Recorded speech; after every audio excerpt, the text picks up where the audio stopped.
नमस्कार बिंदास. छत्रपती संभाजीनगर जिल्हा नेहमीच वेगवेगळ्या गोष्टींनी चर्चेत आलेला आहे. या चर्चेत आलेल्या जिल्ह्याबद्दल म्हटल्यानंतर प्रमुख 4 महानगरांपैकी एक महानगर म्हणून ज्याकडे बघितलं जातं. सध्या वातावरण वेगवेगळ्या पद्धतीनं या ठिकाणी शांतता आणि अशांतता दोन्हीच्या समीकरणामध्ये सुरू आहे.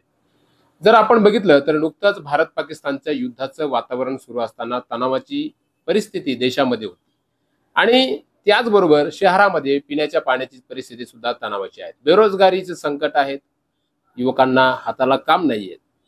अनेक विविध मुद्द्यांवरती आज आपल्यासोबत या सगळ्या मुद्द्यांना विश्लेषण करण्यासाठी विश्लेषक म्हणून बिंदास कट्टा या कार्यक्रमामध्ये सहभागी झालेले आहेत. आपल्यासोबत छत्रपती संभाजीनगर जिल्ह्यातील एक समाजसेवक डॉक्टर वकील डॉक्टर जीवनजी राजपूत. खूप खूप स्वागत तुमचं बिंदास कट्टामध्ये.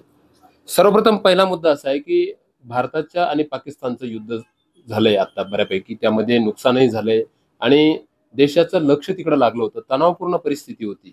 अशामध्ये माध्यमामध्ये वेगवेगळ्या बातम्या येत होत्या, परंतु तुम्ही एक कट्टर हिंदुत्ववादी म्हणून तुमच्याकडे बघितलं जातं. तुम्ही बऱ्याच ठिकाणी हनुमान चालीसाचे पाठ असतात, तुम्ही तिथे भेटही देतात.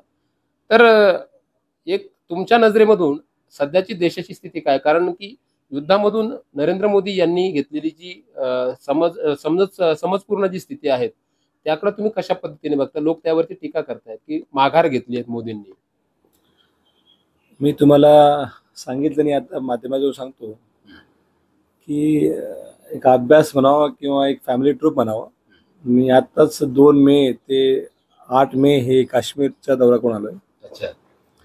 तर बातम्या देताना न्यूज मीडिया यांनी बऱ्यापैकी आपल्याला सपोर्ट केला. मी तर म्हणतो प्रोत्साहनाचं काम केलं. काही न्यूज मीडियांनी पार आपलं 60 किलोमीटर पीओके घेतलं, पाकिस्तान जिंकलं असं पण दाखवलं, पाकिस्तानचे 2 तुकडे झाले असं दाखवलं. परंतु एक लक्षात ठेवायला पाहिजे, एखाद्याला आपण जेव्हा प्रोत्साहन करतो आणि जेव्हा त्याचा निर्णय जेव्हा बदलतो, जसं मोदी साहेबांचा हा निर्णय हा खूपच परिपक्वताचा निर्णय आहे, भावनिक निर्णय नाही आहे. आणि आता हे युद्ध काही भावनिक नसतं.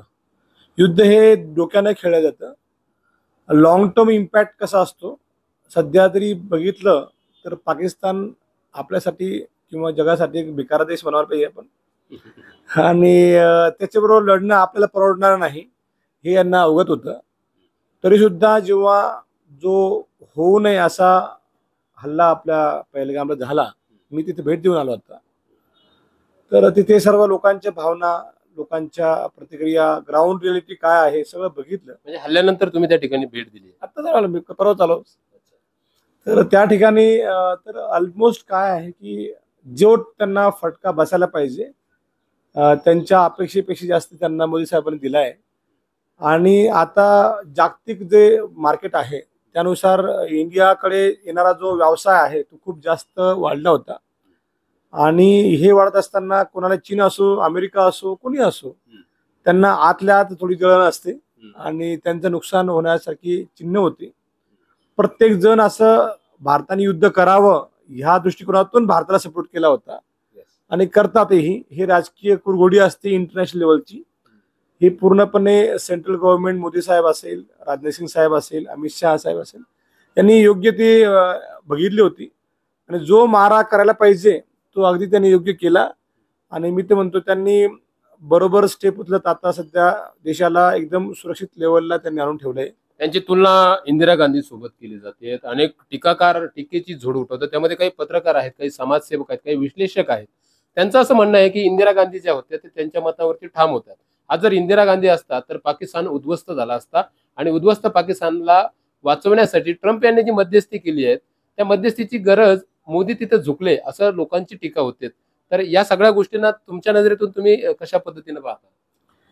बऱ्याच वेळा हे भांडणं देशाचे आहे, घरामध्ये सुद्धा झालं तरी सुद्धा जेव्हा एखादा युद्धाचा एंड किंवा त्याचा विचार केला जातो त्याच्यावर टीका प्रतिक्रिया करणं हे त्यांचं अधिकार आहे. परंतु त्या लेवलला जे काही चालू आहे हे खूप मोदी जे विचार करतात किंवा जो टीम आहे जी विचार करते 10 वर्षे 20 वर्षे पुढचा विचार करतात. आपण इंदिरा गांधीजींचं जे कंपॅरिझन बघितलं, मी सुद्धा ते व्हॉट्सअपवर बघितलं. त्या आपण घरामध्ये बसून ते भावनिकतेच्या आधारावर, जसं त्यावेळेस बांगलादेश झाला, यावेळेस पाकिस्तानचा 5 तुकडे होणार, आणि POK आपल्या हातात येणार, या सगळ्या गोष्टी भावना या योग्य आहे, किंबहुना माझी सुद्धा भावना ती आहे, किंबहुना त्यांची सुद्धा भावना ती आहे. परंतु हे करताना आपल्यावर नुकसान होऊ नये ह्या गोष्टीचा विचार करून त्यांनी हा निर्णय घेतलेला आहे, असं किंबहुना त्यांच्या एक्सपर्ट टीमद्वारे दिसतंय. ते होईलच. आपला जो अखंड भारताचा विश्वास आहे ते सगळं होणार आहे. किंबहुना मला चांगलं वाटलं की जे काही OWC आहे किंवा बाकी मुस्लिम टीम आहे, विरोधक आहे, सगळ्या लोकांनी मोदी साहेबांना ॲक्शन घेताना आपण सपोर्ट केला, हा सर्वात चांगला मुद्दा यावेळेस बघून आला. तुम्ही बारीक जर अजून बारकावे बघितले तर अंतर्गत देशामध्ये असलेले दुश्मन जे आहे आपले, जे काही पाकिस्तानची पिल्ली इकडे पळतात आहे, तर त्या पिल्ल्यांना आम्ही सांगू इच्छितो की तो पाकिस्तानचा ध्वज आहे, तो आपल्या म्हणजे कोणत्याही धर्माचा ध्वज नाही आहे आणि तो आतंकवादी देश आहे. त्याला सपोर्ट करणं तुम्हाला गुन्हेगार नाही तर तुम्हाला धोका म्हणजे चुकीचं होईल. हा मेसेज इंटरनल पिल्ल्यासाठी दिलेला आहे मोदी साहेबांनी आणि मुस्लिम जे टीम्स आहे सर्वांनी याला सपोर्ट केला आहे. त्यांनी सुद्धा सांगितलं की पाकिस्तानचा सपोर्ट करणं हा देशद्रोहाचा गुन्हा व्हायला पाहिजे आणि मी त्यामुळे OWC साहेबांचा असेल किंवा बाकी जे टीम आहे सर्वांचं मी ऑपोजिशनचं सुद्धा खूप खूप धन्यवाद सांगतो की अशा वेळेस बरोबर राहिले. नाही तर कसं आम्हाला असं वाटलं होतं की आपल्या सर्वांना असं वाटलं होतं की भांडणं करतील. जसं पाकिस्तान जर बघितलं की इम्रान खानची जी टीम आहे ती त्यांच्या अगेन्स्ट करताना मग ते इंटरनॅशनल लेवलला हे सगळं काही गिनलं जातं आणि प्रतिमा ही भारताची मागे पडणार नाही. आणि सिंदूर नाव बघा, महिलांना पुढं करणं, जशाच तसे उत्तर देणं, पाण्याचा प्रश्न असेल जसं पाणी बंद केलं आणि इकॉनॉमिकल कंबर्ड आपण जसं मोडतो तसं करणं. आणि हे करत असताना आपले जे निफ्टी आहे किंवा आपलं जो शेअर मार्केट आहे तुम्हाला माहीत असेल मागच्या 5 वर्षांमधला सर्वात उच्चांक आपण गाठला, 950च्या पुढे आपण गेलो. हा खूप मोठा विजय मानला जातो. एक त्याच विषयाला अनुसरून एक महत्वाचा मुद्दा आहे की तुम्ही त्या ठिकाणी जाऊन आलात आणि देशाचे जे महत्वाचं मंत्रीपद ज्यांच्याकडे आहे सुरक्षा विषयाचं त्यांचे तुम्ही एकदम निकटवर्ती आहात. तर जम्मू काश्मीरमध्ये जाण्यासाठी आता नागरिकांनी तिथे जावं का, किंवा त्या ठिकाणची आता सध्याची स्थिती काय आहे जी तुम्ही तुमच्या नजरेनं बघितली आहे, जी अनुभवली आहेत, त्या ठिकाणी खरंच भीतीदायक वातावरण वाटतंय का, लोकांनी तिथे पर्यटनासाठी जावं का? आणि जर तिथे गेल्यानंतर एक व्हिडिओ व्हायरल होत होता, त्या व्हिडिओमध्ये ज्या नागरिकाला तो पाठीमागे उभा असलेला तो त्या ठिकाणचा स्थानिक होता, तो अल्लाहू अकबर म्हणत होता तो त्याला ढकलताना. तर अशा सगळ्या गोष्टी आहेत, त्यामुळे एक वेगळ्या प्रकारची एक भीती तयार झालेली आहे की लोकांनी तिथे पर्यटनासाठी जावं का, किंवा तिथली स्थिती काय आहे, आता पर्यटना योग्य आहे का? मी तुम्हाला म्हणजे 22 तारखेला जो हल्ला झाला त्यानंतर खूप कमी म्हणजे भरपूर लोकांनी तिथले जे रिझर्वेशन होते ते कॅन्सल केले, महाराष्ट्रामधले सुद्धा. तर मी नेमका 2 तारखेला इथून गेलो, 3 तारखेला तिथे पोहोचलो. माझ्याबरोबर पूर्ण फॅमिली होती, पूर्ण परिवार होता आणि विचार मला पक्का होता की सध्याची परिस्थिती अनुसार आपला तिथं अभ्यासही होईल, फॅमिलीचा दौरा सुद्धा होईल. सामान्य नागरिकासाठी हा एक धोकादायक पाऊल होतं असं सांगता येईल. परंतु एक सांगू इच्छितो, मी एक क्रिमिनल लॉयर आहे आणि क्राईम करणाऱ्या माणसाची मानसिकता एकदा क्राईम केल्यानंतर दुसऱ्यांदा ताबडतोब तोच क्राईम इमिडिएटली होत नसतो, दुसऱ्या अँगलनं नक्की होऊ शकतो. या सगळ्यांचा विचार करून आणि तिथला आढावा घेऊन काही तिथे जे कनेक्शन आहे सर्वांचा तिथे गेल्यानंतर तुम्हाला सांगू इच्छितो की जो दुश्मन आहे, जो असेल तो चायना असेल, पाकिस्तान असेल, जो कोणी असेल, त्यांचा तर उलट उद्देश होता की जे काश्मीर 370चं हटवल्यानंतर काश्मीरी व्हॅली ही स्वर्ग आपण मानतो ती सुंदरता सुरू झाली. तिथला जो टुरिझम आहे 5 लाखापासून 25 लाखापर्यंत आणि 25 लाखापासून मागच्या वर्षाचं 2.25 कोटीचं तिथे टुरिझम वाढलं. तर तिथल्या मी ड्रायव्हर असेल, हॉटेलवाला असेल, आपला फेरीवाला असेल, सर्वांशी मनसोक्त वेगवेगळ्या अँगलने विचारून त्यांना समजता त्यांना न समज असं इंटरव्ह्यू घेतला आणि सर्वांच्या भावना होत्या, सर यहाँ पर पहले कश्मीर में 100 किलोमीटर के अंदर कम से कम 500 से 600 अतिरेकी रहते थे. अच्छा. तिथला जो जो पोलीस अधिकारी आहे, IB अधिकारी आहे, सगळ्यांशी सुद्धा इंटरव्ह्यू घेतला.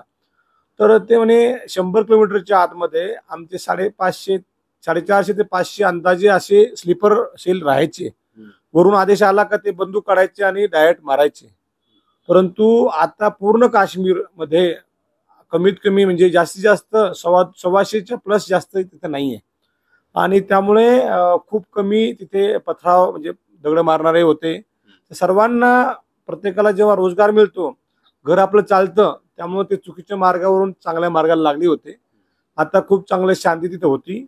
किंबहुना जे स्टेट गव्हर्नमेंटचं आपण जर बघितलं असेल इंटरव्ह्यू, उमर अब्दुल्ला त्यांचे जे फारुख अब्दुल्लांचं जर आपण जर बघितलं इंटरव्ह्यू, तुम्ही क्लिअर कट इंटरव्ह्यू होता त्यांचं. 5 वर्षापूर्वीचं इंटरव्ह्यू बघा आणि आताचं इंटरव्ह्यू बघा. त्यांनी स्वतःच मान्य केलं की हम भारत का हिस्सा है और पाकिस्तान को उन्होंने पूरा धो डाला.